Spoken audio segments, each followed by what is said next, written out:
Hello student, welcome to my YouTube channel. अभी हम पढ़ रहे हैं नर्सिंग फाउंडेशन। नर्सिंग फाउंडेशन का फर्स्ट मतलब वॉल्यूम 1 आपका कंप्लीट हो चुका है।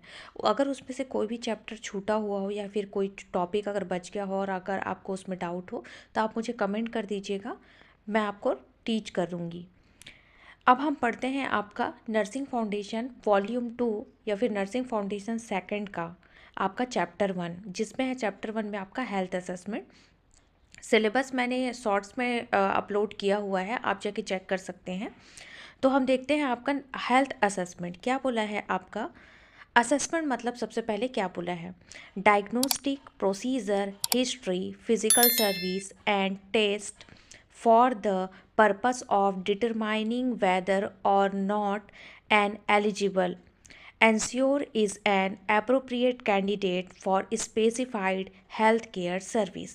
दैट मीन्स क्या बोला है आपका, असेसमेंट मतलब किसी चीज़ का आकलन करना, मतलब किसी चीज़ का मूल्यांकन करना। ठीक है, तो सबसे पहले हम आपका मेडिकल फील्ड में हम देखते हैं कि diagnostic procedure, history, physical service and जो भी हम टेस्ट करवाते हैं, इन्वेस्टिगेट करवाते हैं for the purpose of determining whether or not the eligible, मतलब क्या करते हैं, इसका मतलब क्या होता है, फॉर द किस पर्पस से, for the purpose of determining, कौन से पर्पस से, पता लगाने के पर्पस से कि वो चीज़, जो भी चीज़ का हम लोग टेस्ट करवा रहे हैं या फिर जो भी डायग्नोस्टिक प्रोसीजर करवा रहे हैं, ठीक है, या पेशेंट का जो हिस्ट्री है उसको जब हम लोग पता लगाते हैं, डिटरमाइन करते हैं, टेस्ट करते हैं, तो तब हमको पता चलता है कि वो चीज़ एप्रोप्रिएट है या नहीं, या वो चीज़ एलिजिबल है या नहीं, मतलब ये बीमारी पेशेंट को है या नहीं। ensure is an appropriate candidate for specified health care service. इससे हमको असेसमेंट के थ्रू हमको पता चल जाता है कि कौन अप्रोप्रिएट कैंडिडेट है और किस पेशेंट को हेल्थ केयर सर्विस की नीड है या हेल्थ केयर सर्विस की ज़रूरत है। तो ये होता है हमारा पहला असेसमेंट प्रोसेस, मतलब किसी चीज़ को असेस करना, ठीक है, किसी चीज़ को आकलन करना, मूल्यांकन करना। ठीक है, तो ये हम लोग हमारे मेडिकल फील्ड में हम किस लिए कर रहे हैं, ये डायग्नोस्टिक प्रोसीजर देखते हैं, जैसे किसी चीज़ को हम टेस्ट करते हैं, आप ब्लड टेस्ट करवा रहे हैं, ठीक है, आप लीवर फंक्शन टेस्ट करवा रहे हैं, आप कोई भी टेस्ट करवा रहे हैं जिससे आपके बॉडी ऑर्गन के बारे में आपको पता चल रहा है कि एक्चुअल में बीमारी है या नहीं है, और उससे रिलेटेड आपको हेल्थ केयर फैसिलिटीज़ की ज़रूरत है या नहीं है। नेक्स्ट है आपका data retrieval. Data retrieval the collection of patient care data from medical record. ठीक है, डेटा रिट्राइवल में क्या होता है, हम लोग पेशेंट केयर का डेटा को हम लोग क्या करते हैं, स्टोर करते हैं, जिससे हम लोग एक मेडिकल रिकॉर्ड हम लोग बना सके, एक मेडिकल रिकॉर्ड हम लोग रख सके। रिट्राइवल मतलब किसी भी चीज़ को क्या करना, वापस लेना, जैसे इसको हम लोग बोल सकते हैं कि पुनर्प्राप्ति बोल सकते हैं। ओके, मतलब किसी चीज़ को हमको वापस लेना है। जैसे हम लोग क्या कर रहे हैं, जैसे कोई पेशेंट है, अब वो डिस्चार्ज होने वाला है, तो अब हम लोग उस पेशेंट का पूरा मेडिकल रिकॉर्ड रखेंगे, जिससे हमको ये पता चलेगा कि इन फ्यूचर में अगर उस पेशेंट के बारे में हमको कुछ इन्फॉर्मेशन चाहिए, उसकी बीमारी के बारे में कुछ इन्फॉर्मेशन चाहिए, तो उस मेडिकल रिकॉर्ड के थ्रू हम लोग देख सकते हैं। फिर आता है आपका बॉडी एरियाज। बॉडी एरियाज में head including the face, neck, chest including breast and axilla, abdomen, genital, groin, buttocks, back including spine and each extremity। ठीक है, मतलब क्या बोला है आपका, आप हर चीज़ का, बॉडी के हर एक पार्ट का, जहाँ पे भी अगर प्रॉब्लम है, डिजीज़ है या हेड टू टू हम एग्जामिन किए हुए हैं, तो उसका हम डेटा स्टोर करके रखते हैं। तो इसमें जो आपके हेड टू टो बॉडी के जितने भी बॉडी ऑर्गन है उसका हम डेटा स्टोर करके रख रहे हैं। नेक्स्ट हम देखते हैं डेफिनेशन। डेफिनेशन क्या बोला है, health assessment is a systemic, deliberative and interactive process by which nurses use critical thinking to collect, validate, analyze, and synthesize the collected information in order to make judgment about the health status and life process of individual, family and communities। मतलब क्या बोला है आपका, health assessment जो होता है एक systemic और डेलिब्रेटिव और इंटरैक्टिव प्रोसेस होता है। ये सिस्टमिक मतलब स्टेप बाय स्टेप चलने वाला प्रोसेस है। डेलिब्रेटिव मतलब कंसर्न वाला प्रोसेस है ये, जिससे हम लोग सामने वाले के लिए चिंता रहता है, हमको उसका कंसर्न रहता है। एंड इंटरैक्टिव है, ठीक है। हम लोग इसमें पेशेंट और नर्सेस या पेशेंट या डॉक्टर इंटरैक्ट करते हैं।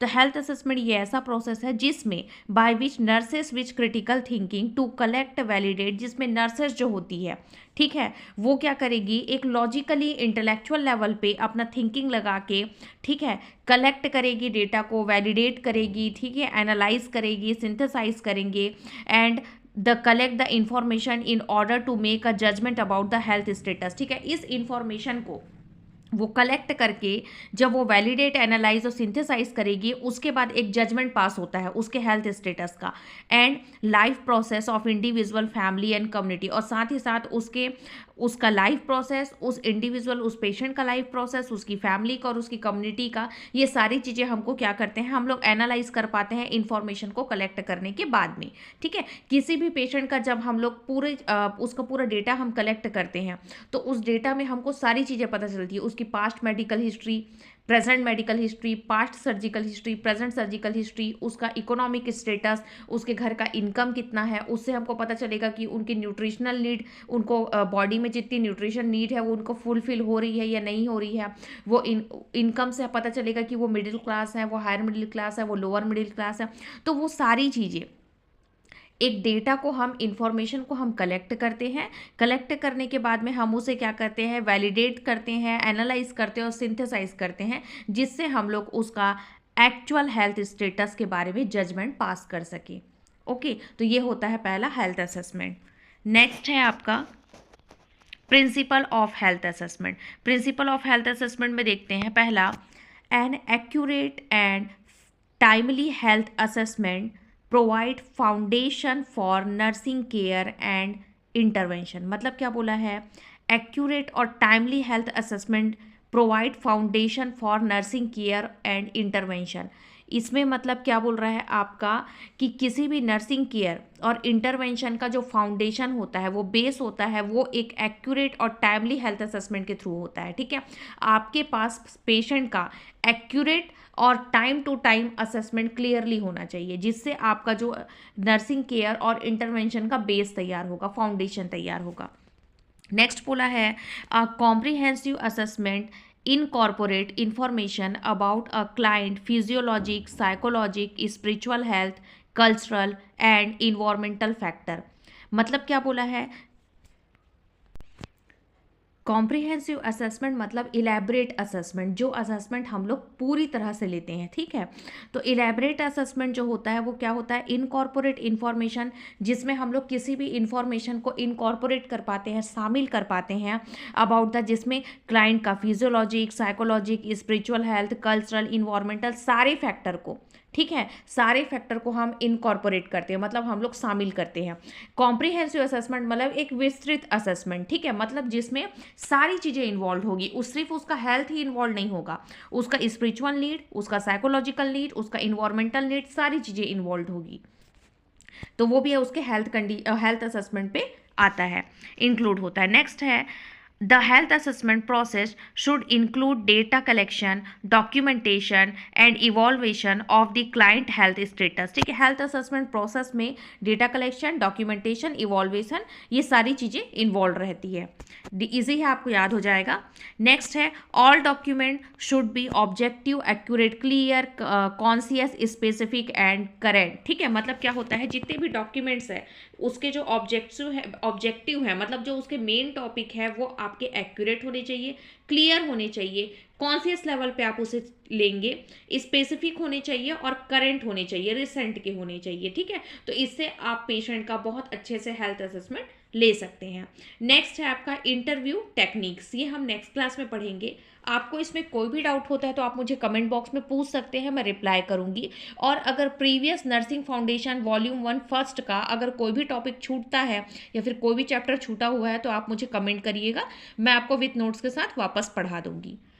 और अगर अभी तक आपने मेरे चैनल को लाइक नहीं किया है तो लाइक कर लीजिए, सब्सक्राइब कर लीजिए और बेल आइकन पर क्लिक कर लीजिए, जिससे जब भी मैं न्यू वीडियो अपलोड करूंगी तो आपको नोटिफिकेशन आ जाए। Thank you.